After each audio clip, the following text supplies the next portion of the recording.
Hoje lá no grupo, então você já sabe como é que vai ser isso só depende de você. Quem está preparado, diga amém, pode aplaudir a Deus aí, igreja. Pastor Diogo? Pode aplaudir mais alto que é para Jesus, não é para mim não.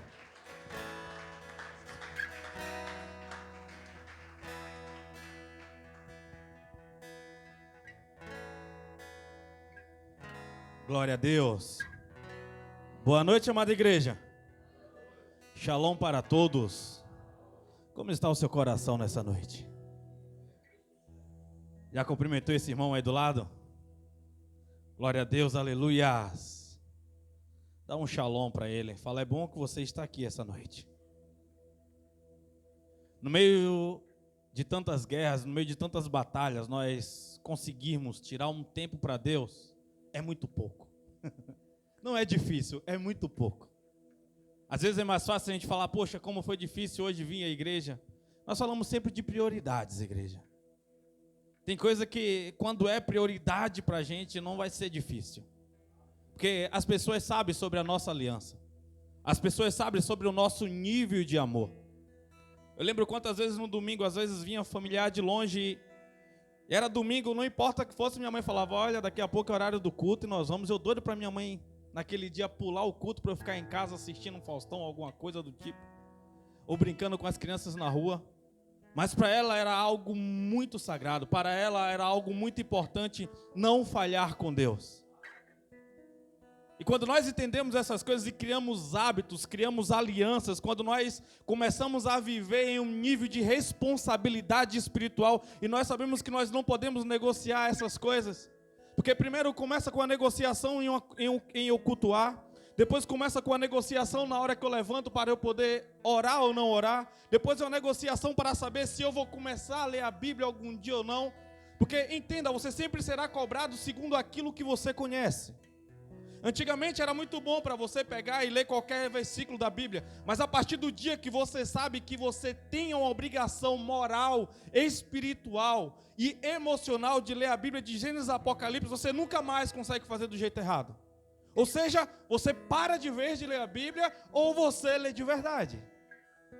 Nós somos cobrados sempre em uma atmosfera, em uma dimensão a qual nós somos inseridos nela.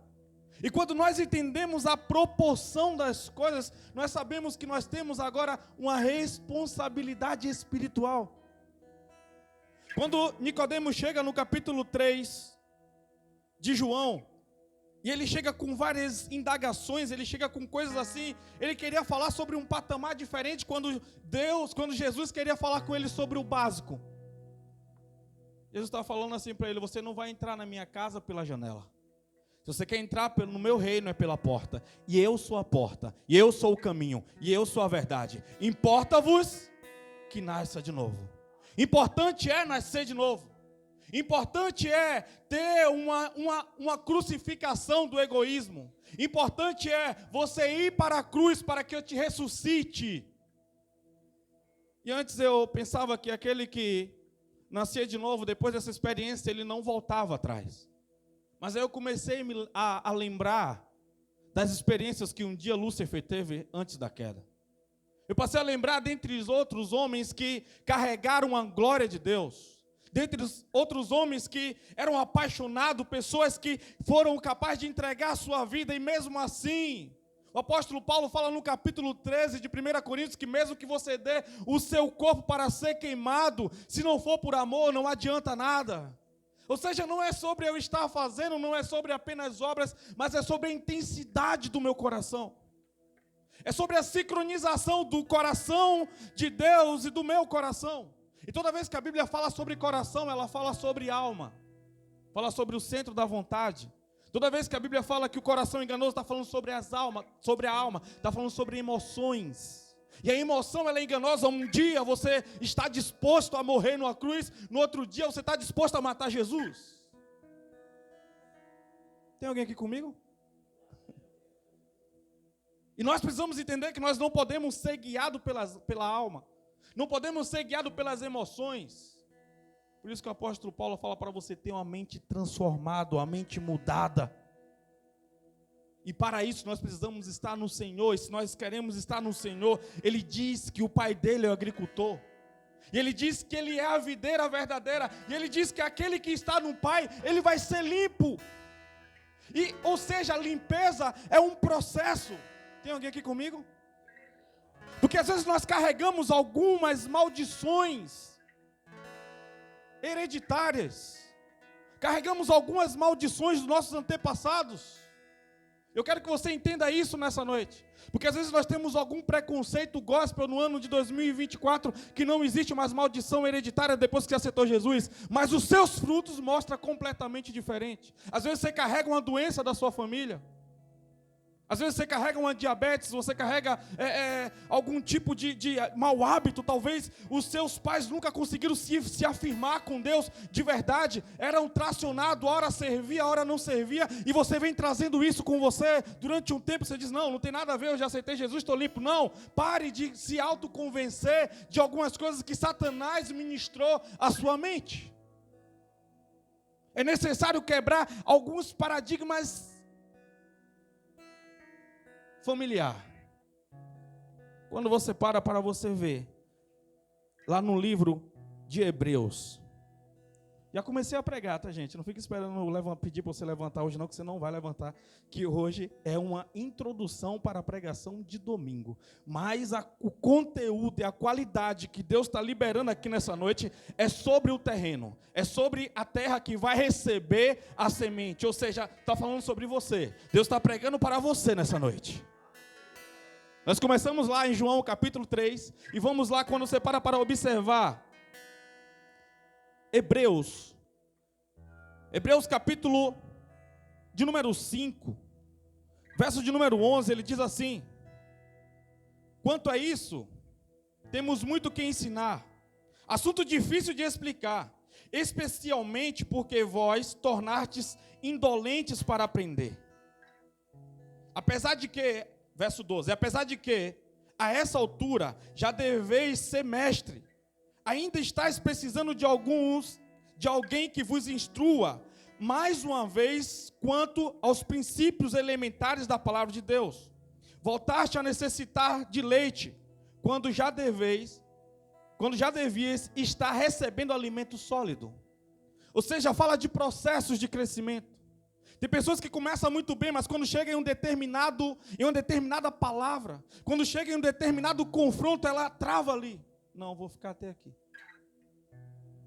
Aí o apóstolo Paulo está dizendo, na fase, no tempo que vocês estão ouvindo pregações, na fase, no tempo que vocês já entraram a primeira vez em uma igreja, já era para você estar sendo mestre. Já era para você estar tendo ciência, conhecimento, portais abertos para você estar entendendo sobre o mundo espiritual, tendo discernimento. O que é discernimento? É discernir, é entender, é compreender, é saber como lidar. É conseguir enxergar o campo atmosférico nas regiões celestiais e saber que tipo de demônios, que tipo de maldição, que tipo de problema é que está entrando na sua casa para que você detenha. A Bíblia diz que nós desfaríamos obras das trevas. Só que se você não compreende, como é que você vai trabalhar? A Bíblia diz que quando você não entende, o maligno ele vem e rouba. Aí você voltando no capítulo de João, no verso 15, ele diz, eu sou a videira verdadeira e o meu pai é o agricultor. Todo ramo que estando em mim não dá fruto, ele retira. E todo que dá fruto, ele limpa para que dê mais frutos ainda. Aí eu consigo compreender sobre experiências que pessoas passaram de novo nascimento e não deram continuidade. Pessoas que começaram com a fome, pessoas que começaram com a sede, pessoas que queriam estar queimando no altar. Só quando chegou um determinado tempo, ela falou, Senhor, nessa área da minha vida emocional, eu não te dou controle. Senhor, nessa área da minha vida financeira, eu não te dou acesso. Senhor, nessa área da minha vida espiritual, eu não te dou acesso. Ou seja, você falou, a partir daqui eu não quero que você limpe. Ou seja, todo aquele que ele não pode limpar, ele tira da videira. Ele tira da raiz da vida. As visões são embaçadas novamente. Quando você para observar no capítulo 8 de Marcos, a partir do verso 22, a Bíblia fala sobre um cego que enxergava as pessoas como árvore. Ali está falando de uma cura espiritual. Ali está falando sobre uma abertura dos olhos espirituais. Deus, ele não erra, Jesus, ele não erra. Jesus curou, Jesus ressuscitou Lázaro apenas com uma palavra. Você acha que ele erraria com um homem com um problema na visão? Ele está falando, não, eu estou abrindo agora a sua visão, para que você tenha discernimento. Na segunda etapa, ele diz, ei, agora eu estou enxergando as pessoas como elas são. Porque antes eu estava enxergando apenas como árvore andando. Está conseguindo entender que as coisas de Deus, ela tem níveis? Ela tem etapa, ela tem fases. Alguém vai olhar para você no espiritismo, vai dizer que você é um médium e você precisa evoluir, mas no capítulo 5 de Hebreus, a qual nós lemos, o apóstolo Paulo está dizendo, você é um ser espiritual e você precisa crescer espiritualmente, você precisa entender as coisas espirituais. É isso que o apóstolo Paulo está dizendo sobre uma evolução, sobre um crescimento necessário da igreja do Senhor, sobre você mergulhar nesse rio de revelações, para que você comece a ter acesso à cura, para que você comece a ter acesso ao verdadeiro poder. Entenda, não seja limpo da videira, não seja desenxertado da videira verdadeiro. Ele diz, só tem um jeito de você ser limpo. Ele diz, vós estáis limpo pela palavra que eu vos tenho transmitido. Ou seja, você só vai ser limpo através da palavra. Você só vai ser limpo através do relacionamento, através do diálogo, através da conversa com Jesus, através da leitura diária da Bíblia, você vai se limpando. A Bíblia diz que nós somos como a aurora que vai brilhando, brilhando até chegar ao sol perfeito. Provérbios capítulo número 7. Está falando sobre evolução, está falando sobre etapa, está falando que você não pode parar, está falando que o desânimo pegou, está falando que as desculpas te pegaram, mas é necessário voltar a crescer numa dimensão que Jesus te chamou para você crescer. Está falando sobre você entrar em um nível mais profundo. Ele diz na palavra que tem águas que dão ao tornozelo, águas que dão ao joelho, mas tem hora que você tem que mergulhar. Tem pessoas que estão com medo do que está por vir e parou com a água no joelho, porque é um lugar de segurança, é um lugar de controle, é um lugar que pode retornar, mas quando você mergulha, você vai entrar nas correntes da água, a qual só o Senhor pode carregar. Ele diz que quando você entra nessa água, lá em outra palavra vai dizer que o rio que flui de dentro de nós, que nós somos como um rio carregados. Ele fala que nós somos como a coça que sente o cheiro da água e corre como se não houvesse obstáculos até chegar à água para poder beber. Está falando sobre conhecimento, está falando sobre buscar, buscai. Outra hora ele vai dizer, buscai enquanto podeis encontrar.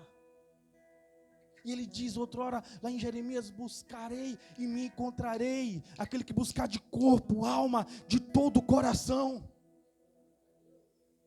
Está conseguindo entender? Eu não sei como eu estou, pastor, porque eu cheguei nesse nível de parada espiritual.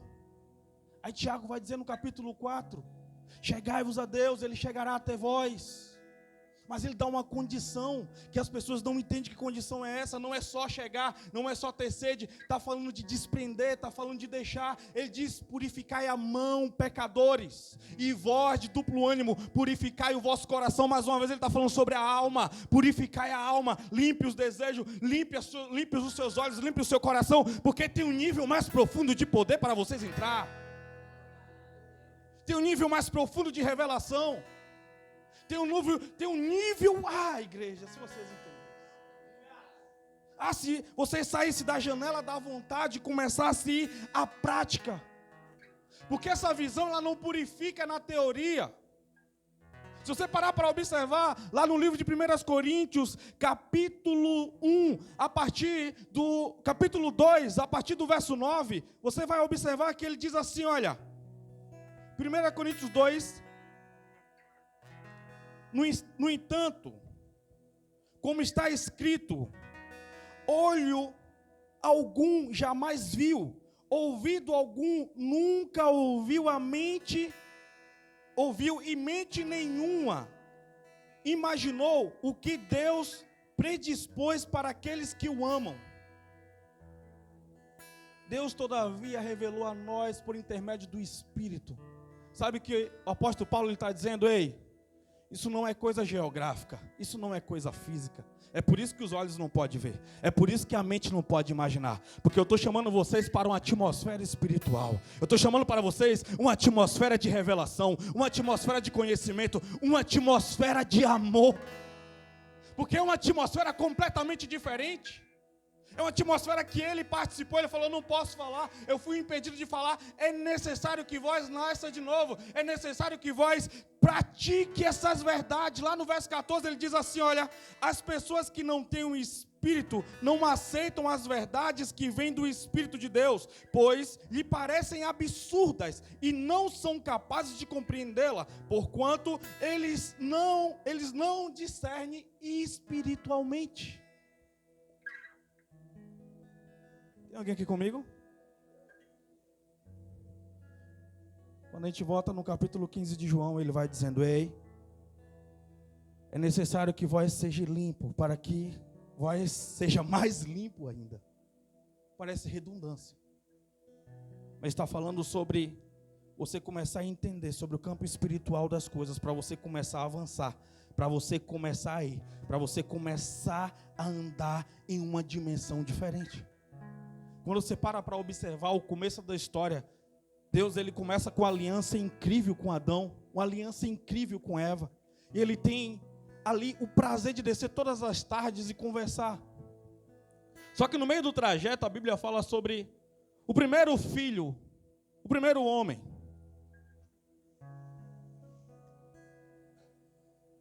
Alguém que não foi muito bem instruído, não sei, não posso botar a culpa em Adão, mas conjecturando agora. Alguém que não tinha um amor, alguém que não tinha um zelo. Ele carrega no coração dele uma ira. Ele carrega no coração um ódio. Ele carrega no coração dele uma vontade própria de fazer as coisas do seu jeito, da sua maneira. Alguém que resolve olhar para o irmão dele, Abel, e sentir um ódio a ponto de matá-lo. Aí Deus pergunta para Caim: Caim, aonde está seu irmão? Ele fala: porventura eu sou tutor dele? Porventura eu tenho alguma responsabilidade espiritual sobre ele? E sabe o que acontece? Deus olha para Caim, Deus amaldiçoa ele. Quero que você entenda isso. Deus amaldiçoa ele. Você sabe o que é maldição? A maldição, ela vem por Deus como uma maneira dele aplicar a justiça dele. Eu quero que você entenda isso. Como nós estamos falando agora de maldição hereditária. Ele agora, por ele amaldiçoar Caim, você começa a observar a linhagem até chegar no capítulo 6. E você vai ver que a Bíblia diz que Deus ele se arrependeu, ele muda de ideia de ter criado o homem. Deus fica entristecido com a humanidade. Mas no meio disso tudo, é impressionante como Deus ele quer ver alguém que o ama. Alguém que tem um coração diferenciado. Alguém que teve uma alma purificada, um coração puro. Dai-me um coração puro como o teu. Davi está dizendo: Senhor, me livra das emoções e me faz ser alguém firme, alguém repleto, alguém convicto como o Senhor é. Quando Davi diz: purifica o meu coração, dai-me o coração como o teu, ele está orando dizendo assim: Senhor, deixa eu ser alguém que te ama. Me dá discernimento, me dá maturidade. Tem alguém aqui comigo? Muita informação, vocês estão conseguindo entender? Estou resumindo muito para trazer para vocês. Aí quando Deus olha para Noé, para a terra, ele enxerga alguém justo. Ele fala: vou continuar.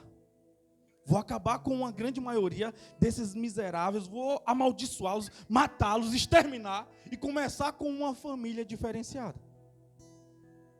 Aí Deus recomeça com Noé. Mas no capítulo 9, quando você para observar, Noé ele se embriaga. Toda vez que você vê álcool na Bíblia, você vai ver que logo depois vai vir algo de castigo. Logo depois vai vir algo de maldição. Logo depois vai vir algo que Deus irá punir, porque o caráter faz com que o homem ele deixe de ser um agente moral. O que é um agente moral? Agente moral é toda aquela pessoa, todo aquele ser que é capaz de discernir entre o bem e o mal. É todo ser capaz de fazer e tomar uma atitude e ter uma escolha, Quando você para de beber, você perde as suas faculdades morais. E não é mais imputado algumas coisas que você, na sua convicção, na sua sobriedade, faria. Então é por isso que Deus ele abomina tanto o álcool, qualquer coisa que tire você da sua inércia, qualquer coisa que tire você da sua vitalidade, da sua eficácia. Tem alguém aqui comigo? Então Noé, ele se embriaga, eu não sei qual é o nível que ele entra, mas ele entre o nível de embriaguez que ele resolve ficar nu. Eu não sei se ele se urinou, eu não sei se ele vomitou naquele local, mas o filho dele, chamado Cã, ele entra, ele não tem nenhum zelo. Ele não tem nenhum amor em olhar a nudez do pai dele. Ele olha toda aquela situação, ele descreve para Sem, para Jafé. Os irmãos vendo aquilo ali, o que é que eles fazem? Eles pegam uma roupa, eles pegam uma veste, dá a volta e cobre o pai dele. Quando o pai dele acorda e vê aquela situação, ele fala: o que aconteceu? Ele diz: nós não vimos a sua nudez por amor, nós te cobrimos, mas Cã lhe viu. Aí o pai dele fala o quê? Maldito seja Cã. Perdão, ele fala isso? Não. Ele diz: maldito seja Canaã. Por quê? Canaã, ele era o filho de Cã. Ou seja, a maldição vem sobre os filhos. Alguém cometeu pecado, mas é o Deus ainda que não tinha nem existido ainda as leis mosaicas, que diz que visitaria a maldição nos filhos até a 3ª e 4ª geração. Mas ali existe algo moral. Ele está falando sobre semente espiritual. E se você parar para observar no capítulo 10, a partir do verso 15, quando você vê lá de Gênesis, deixa eu ir lá só para a gente lembrar de algumas coisas aqui. Gênesis 10, em nome de Jesus, verso 15 diz assim: Canaã gerou Sidom, seu filho mais velho, os sidônios, os primeiros e os hititas. Também deu origem aos jebuseus, aos amorreus e aos girgazeus, e os aveus e os arqueus e aos sineus. Aí ele começa a falar até no final do verso 18, a família dos cananeus. Está falando sobre todos os cananeus. Está falando toda a raiz de Cã. Cã, quando observa os filhos dele, está para ser gerado, mas a maldição está vindo sobre ele. Se você continuar lendo, você vai ver que Deus se irou de todos os cananeus, porque a maldição de Noé veio sobre ele. E a Bíblia diz que Deus destruiu todos os cananeus. Deus mandou matar todos os cananeus. Deus amaldiçoou todos os cananeus. Tem alguém aqui comigo? Está conseguindo acompanhar? Mas se você, isso eu estou falando no capítulo 10. Mas se você parar para observar, quando você chega no capítulo 12, Deus mais uma vez olha e vê alguém interessado. Deus olha e vê alguém apaixonado, alguém que foi criado no meio de ídolos. Alguém que tinha um pai completamente idólatra, mas ele resolveu de alguma maneira abrir o coração para um Deus que estava procurando alguém. Quero que você entenda, não foi você que encontrou Deus, foi Deus que te encontrou. Porque ele diz lá no capítulo 15, não foi vós que me escolheste, capítulo de João 15, não foi vós que me escolheste, mas eu escolhi a vós. Ou seja, Deus achou alguém, Deus procurou alguém e achou Abraão. E Deus começa com Abraão e Deus fala: olha, Abraão, é o seguinte, eu vou te dar uma terra. Vai para um lugar que eu te mostrarei. Por ele tomar a decisão de sair da inércia, quando ele chega em um determinado lugar, Deus fala: olha, eu vou te dar o quê? Canaã. Eu vou recomeçar em Canaã. E você será próspero em Canaã. Você será abundante em Canaã, tu e a tua descendência. Ou seja, Deus queria recomeçar agora com alguém completamente apaixonado, mas esse homem não tinha muita intimidade, não tinha uma Bíblia. E a Bíblia diz que ele começa a andar, quando ele chega em um lugar chamado Betel, ele observa que está havendo muita fome, mas ali ele levanta um altar ao Senhor, e um altar de relacionamento, um altar de paixão. Só que ele continua andando, e você vai vendo, ele vai chegando em alguma cidade um pouquinho mais à frente, mas ainda é a região de Canaã. Mas quando ele vê que a fome só aumenta, a miséria só aumenta, ele sai de um território de bênção e vai para um lugar chamado Egito. Quando ele chega no Egito, Sarai é uma mulher muito bonita, e ali ele teme pela vida dele. Ele diz: olha, quando nós chegamos com todo esse povo lá no Egito, os homens vão te olhar e vão te desejar, eles vão querer me matar por eu ser seu esposo. Então eu vou dizer que você é a minha irmã. E ali, quando ele chega naquele território que Faraó conhece, vê aquela mulher bonita, manda os espias ir lá procurar. Fala, ó, realmente ela é solteira. Então traga para ela morar comigo no palácio. E a Bíblia diz que por Faraó gostar de Abraão e de Sara, através das bênçãos, através dele se relacionar com Sara, entenda isso aí, igreja, ó. Através dele se relacionar com Sarai, ele começou a dar gados, começou a dar animais para Abraão crescer. A Bíblia diz que Abraão ele foi enriquecendo. E se você parar para observar, quando você vai atrás de algum agropecuarista, alguma coisa, não foi 1 ano, não foi 2 meses, chega cerca de 12 ou 14 anos, Sara dentro da casa de Faraó, crescendo e crescendo, e cada vez mais Abraão enriquecendo, só que chega um dia que começa a vir maldições. Só que a maldição só vem dentro da casa de Faraó, não vem na casa do vizinho, não vem na casa esquerda, só na casa de Faraó. Então, agora Faraó pesquisa, o que está acontecendo? Ele chama os magos, ele chama os sábios, obrigado. Ele chama os sábios, e o sábio diz, ei, você está com uma mulher que ela pertence a outro homem na sua casa. E é por isso que está vindo essa maldição à sua casa. Ele fala, quem é? Quando consulta é Sarai. Ele manda chamar Abraão, traz Abraão aqui. Por que tu fizeste isso comigo? Tu me deste a tua mulher para eu tomar ela como a minha mulher, e isso trouxe à minha casa a maldição. Então eu quero que você saia daqui, você está expulso daqui. Só que tanto medo que ele tinha do Deus de Abraão, ele deixa Abraão sair com toda a sua riqueza. A Bíblia diz que Abraão saiu riquíssimo. Quando a Bíblia diz que ele saiu riquíssimo, quer dizer que ele saiu milionário. E ele volta para onde? Para Canaã. Quando ele chega em Canaã, lá em Betel, ele lembra de tudo e fala, ei, preciso voltar a consultar o Senhor. Esse é capítulo 13. Ele passou todo esse tempo sem consultar o Senhor. Ele passou todo esse tempo vivendo uma vida de riqueza e esqueceu daquele Deus que deu uma promessa a ele. Eu quero que você entenda isso nessa noite. Talvez você está vindo à casa do Senhor, mas você não tem mais relacionamento com Ele. Talvez na hora que fala, feche os seus olhos que nós vamos orar, é uma dificuldade para você fechar os olhos, a menos que você esteja passando uma guerra pessoal sua em casa. Aí você ora por causa da guerra, não por causa do relacionamento do Deus da guerra. Porque não existe mais paixão. Não existe mais aquele coração que queima, não existe mais aquela intimidade. Aí Deus olha assim, e por ele voltar a conversar, Deus lembra mais uma vez, eis que te darei filho, sua descendência será como a areia da praia. E começa a falar no verso 15, começa a lembrar, olha, você será muito próspero, a tua descendência será cheia de bênção. Mas quando chega lá no capítulo 15, vou lembrar do verso aqui, se não me engano é o 12 ou 11, capítulo 15.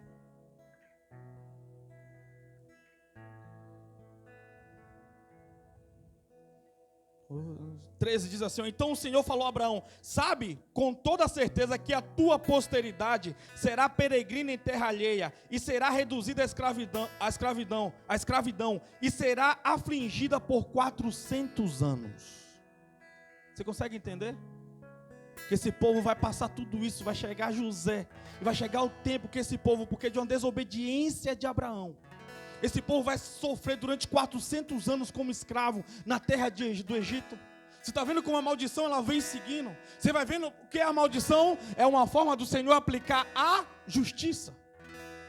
Eu quero que você entenda, eu quero que você compreenda nessa noite algumas coisas necessárias para o que virá nos próximos dias. É necessário que os seus olhos sejam abertos para que você possa entrar em um próximo nível. 400 anos de maldição, 400 anos de escravidão, até alguém começar a orar para que as coisas sejam remidas. Esse alguém chama-se Moisés, levanta com um coração completamente apaixonado, e ele orava até o dia que ele está intercedendo, orando, e o Senhor resolve se mostrar para ele atrás da sarça ardendo. Se você parar para observar, na minha cidade mesmo existe uma família que todos os irmãos, se eu não me engano eram 8 ou 9 irmãos, desses 8 ou 9, na época que eu saí de lá, 6 tinham morrido de acidente de carro. Inclusive tinham 2 que eram de lá da igreja Assembleia, que uma se tornou paraplégica através de um acidente de carro. Você vê, será que é coincidência? Não é. Se você parar para observar a minha família por parte de pai, a maioria deles, ou todos eles, na verdade, tem um tio meu vivo ainda. Todos eles morreram com trombose. Uma maldição. Uma maldição lançada através da minha avó, que ela falou e liberou essa palavra sobre a família. E eu lembro quando a minha mãe começou a fazer lá em casa um culto, e ela falou: essa maldição encerra em vocês, ela não vai alcançar vocês. Se você parar para observar a família da minha mãe, todos os homens, eles morrem muito cedo, e as mulheres ficam viúvas. Isso aí, o irmão do Naldinho é casado com a minha tia. De vez em quando o tio meu, ele fala: ó, vigia. Está conseguindo entender? Tem maldições que ela vai vindo assim, ela precisa ser quebrada. É necessário que você dizer, talvez você tenha uma família que ninguém conseguiu conquistar nada porque é de um vício maldito de bebida. Ou talvez você tenha uma família que tem um DNA que é puxado à loucura, é puxado à depressão. E é necessário você entender, você ver essas visões, você começar a ver que tem que parar em você. Tem que parar em você. Porque existem maldições, quando você para você observar, famílias que perdem, mulher que perde o bebê prematuro, mulheres que perdem criança dentro de casa. Maldição. Essa maldição, a maioria das vezes, ela é vinda por quê? Ela é vinda porque houve morte nos antepassados. Eu quero que você entenda aqui. Vamos tentar entrar nesse assunto aqui. Sabe, as piores desculpas é quando você vai em um velório. Deus sabe de todas as coisas. Há um tempo atrás foi num velório que o pastor pregou alguns minutos falando sobre Deus sabe de todas as coisas. Talvez Deus te livrou dessa criança ser Não, é maldição. Eu quero que você entenda esse ponto final. Ponto final. Se você parar para observar na Bíblia, que tipo de criança morria? Só existia 2 tipos de criança que morria. Ou era maldição, ou era mártir. Que tipo de mártir? Os reis mandavam matar todas as crianças. Ou essas crianças eram dadas a alguns deuses como sacrifício. Ou maldição. Que maldições que você lembra? Você para observar a história de Davi. Como assim? Davi foi um homem que a Bíblia diz que ele tinha diversas mulheres, como era permitido naquela época. Só que uma época que ele estava acostumado a ganhar muitas batalhas, já sabia, ensinou muito bem os seus servos, os seus guerreiros. Ele resolve não ir à guerra. Ele fica em casa e ele se apaixona por uma mulher. Eu quero que você entenda esse nível aqui, olha. Por ele se apaixonar por essa mulher, ela se engravida. E por ela se engravidar, o marido dela está na guerra. Então o que é que ele faz? Olha, esse homem está sedento na guerra, cheio de abstinência sexual. Para que eu não seja descoberto, eu vou mandar ele dar notícia sobre a guerra. Então ele manda chamar Urias. Urias vem. Quando Urias vem, ele vai lá, se sente honrado pelo rei. Ele fala: pode ir para sua casa, só que ele vai para casa, só que ele resolve não entrar. Davi, sabendo disso, vai lá e manda chamá-lo. Venha para o jantar aqui em casa. Venha para o jantar de honra. Só que quando ele chega nesse jantar de honra, o que é que Davi faz? Tenta embriagá-lo. Mais uma vez o álcool aí, porque o álcool tira o quê? As faculdades morais. Só que Urias, ele não tinha um caráter desviado por causa do álcool. E ele resolve mesmo assim não entrar, ele dorme na porta do palácio. Davi, sabendo disso, sabe o que Davi faz? Manda botar esse cara de frente na batalha que ele vai morrer. A guerra, o problema de Davi na família não vem por causa do adultério. Eu quero que você entenda isso. Não estou falando que é liberado o adultério, eu quero que você entenda isso. Mas vem a partir do momento que ele resolve matar alguém, derramar sangue inocente por causa de um desejo dele. Davi era um guerreiro, já tinha matado vários outros homens, mas era pelo bem maior, universalidade. Vou abrir um parênteses aqui. Um policial matar um bandido em execução para poder defender a sociedade é pecado, sim ou não? Não. Por que não? Porque a Bíblia diz lá no capítulo 13 de Coríntios que a espada de Romanos, que a espada é serva do Senhor. Pratique o bem e não cairá nela. Toda autoridade foi constituída por Deus. Ou seja, a universalidade, o bem maior daquilo, faz com que ele execute o trabalho dele. Amém? Voltando ao assunto. Mas Deus olha assim, e Urias morre e Parece que nada acontece. Até que chega um determinado tempo. Deus manda Natan na casa de Davi e manda chamá-lo. Ei, vem aqui. Ei, eu preciso de uma opinião sua muito importante. Existe um homem que tem 4 o quê? Ovelhinhas. 4 é o quê? 4ª geração. O quê? 3ª e 4ª geração. Está falando sobre maldição. Quero que você entenda isso aqui. Existe um rei que tem muitas ovelhinhas, mas ele resolve. Um dia um viajante chega e ele resolve pegar e matar a ovelha do vizinho. O que é que pode fazer? Davi, cheio de espírito de justiça, levanta, mata esse homem agora. Aí Natan chega, dá um xará bacana, diz: ei, esse homem é você. Esse cara é você. Ele fala: sou eu. É você. Hoje ele se prostrando e diz: a justiça está vindo contra você agora. Você prefere cair na mão dos homens ou na mão de Deus? Vamos lá.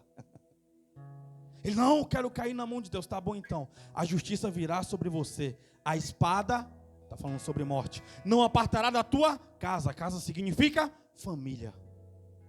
Só que ele não termina, ele diz: entretanto, ainda tenho filho mais novo. Ele está dizendo, ele não vai acabar aí, não vai começar logo, não vai começar distante, vai começar ainda nessa geração. Esse menino que está nascendo aí, ele vai morrer. Maldição. Está conseguindo entender? E ali aquela criança, ela morre, mas quando você para observar, não para a maldição.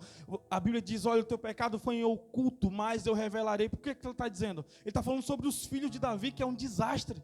Um irmão violenta a própria irmã, o outro tenta tomar o trono dele, morre. Você para observar, é absurda a história. Está falando sobre as maldições que vão vindo, está falando sobre o prejuízo espiritual que está vindo. É necessário, igreja, nós observarmos algumas atitudes tomadas durante a nossa vida. É necessário nós observarmos algumas coisas necessárias para que seja feita. Você parar para observar, para a gente encerrar. Outra coisa que traz muita maldição. Maldição de histeria estéril. A pessoa não consegue gerar filho. Maldição da pessoa ter problemas em adorar, não consegue entrar em nível de adoração, ou vem crianças com problemas cognitivos, vem com problema degenerativo. Por quê? A Bíblia vai falar lá no capítulo de Oséias sobre a maldição de idolatria. E se você parar para observar, os nossos antepassados foram idólatras demais. Quantos dos nossos antepassados carregavam imagem de escultura sobre os seus ombros, fazendo procissão, coisas do tipo? Eu quero que você entenda nessa noite. Eu estou falando aqui, basta você ler o próprio capítulo lá o capítulo 4 de Oséias, ou lê Oséias todo. Você vai ver sobre o tipo de maldição que eles fazem, porque eles resolvem esculpir imagem de escultura. E a maldição vem sobre. E é necessário a gente entender essas coisas aí. Não, porque lá em casa não acontece. Aceitei Jesus, entreguei minha vida, mas tem coisas que precisa ser necessário. Quando você para observar o que é, talvez venham algumas maldições de 70% sobre a nossa vida. Estou dando um número aqui só para você ter noção de uma ilustração. Você aceita Jesus e aí é limpo ali 50%, mas tem 20% ainda dos 70%. Para você ir buscando, para você ir conhecendo, para você ir quebrando essas maldições, essas barreiras. Mas sobra ainda 30%. Esse 30% vem de quê? Vem 15% do pai e 15% da mãe. Aí você vai vendo, quando você para observar. Vamos lá, não vou conseguir entrar nesse assunto agora aqui, porque ele é bem extenso. Mas eu quero que você entenda nessa noite, sobre os níveis de maldição. Não é só sobre sangue derramado, mas problemas de idolatria. Igreja, é necessário, então o que é que eu faço agora, pastor? Primeira coisa, você tem a confissão de fé. Primeira coisa é você confessar. Primeira coisa é você, Senhor, olha, vai vindo pecados. Quantas vezes eu confessei pecados e do nada eu lembro de uns que eu falo: meu Deus do céu, olha, isso aqui estava oculto lá, veio aqui. E eu confesso: Senhor, olha, eu quero te pedir perdão por isso, dessa vez, e vai quebrando. Porque quando você começa a querer ter discernimento, quando você começa a querer entrar em um campo mais fundo de revelação, Deus começa a mostrar exatamente onde você está. E o problema é que a nossa geração hoje tem problema em se encontrar com ela mesma. O problema é que a nossa geração hoje tem problema de encontrar com os seus próprios problemas. Então ela hoje tem necessidade de falar da vida alheia. Tem necessidade de desabilitar algumas pessoas. Está conseguindo entender? É difícil você sentar numa roda e a pessoa falar: olha, eu pequei naquilo outro. Eu fiz isso e aquilo outro. Mas ela prefere falar: você viu sobre o pastor fulano de tal? Você soube sobre o cantor fulano de tal? Você soube o que está acontecendo naquela igreja? Você soube o que aconteceu lá não sei com não sei quem? Você soube o que aconteceu com não sei quem? Não sei se é verdade, mas não sei quem me contou. Aí você vê que as pessoas elas não crescem. Ou seja, vocês voltaram a tomar leite quando era para você estar com alimento sólido. Vocês voltaram a negar o conhecimento a qual vocês um dia começaram e retrocederam. Eu lembro no curso de teologia que eu perguntava: quantas vezes você leu a Bíblia? Eu estou na primeira. Eu estou na terceira. Aí eu pergunto: e hoje, quantas vezes você já leu a Bíblia? Parou de ler a Bíblia, ó. Quando era já para você estar na 10ª, na 20ª. Quer resultado diferente? Começa a obedecer. Começa a ler Bíblia, não é punição de Deus para você. Ele está te chamando para um diálogo, está te chamando para um relacionamento. Vir cultuar não é pagar penitência, é paixão. Por isso que Davi ele só não se arrependeu. Se você vê o que acontece, lê o Salmo 51, ele faz uma oração gigantesca de arrependimento, onde que ele diz: não retire de mim o teu espírito, onde ele diz: me purifica o meu coração. Ele está falando sobre, só que mesmo assim, as coisas não aconteceram no nível que ele queria que acontecesse. Alguém segundo o coração de Deus. Por que segundo o coração de Deus? Alguém que tinha uma alma como uma alma purificada, como uma alma limpa. E aí, vai liberar tudo isso como? Hoje foi uma fase, domingo a gente termina essa mensagem. Vou deixar você pensando, para domingo você conseguir... Nós vamos entrar em um nível muito hard aqui nesses próximos dias. É necessário. Hoje, como eu falei, foi a introdução para os próximos dias. Talvez termine já no domingo mesmo. Mas eu já quero que você pense em algumas coisas da sua vida. Você já reveja algumas coisas. Talvez você está pedindo resposta a Deus sobre algumas coisas que não fluem na tua casa, não fluem na tua vida há um certo tempo. Como se estivesse sempre faltando alguma coisa. Talvez você foi desenxertado da videira nesses últimos dias e você não percebeu.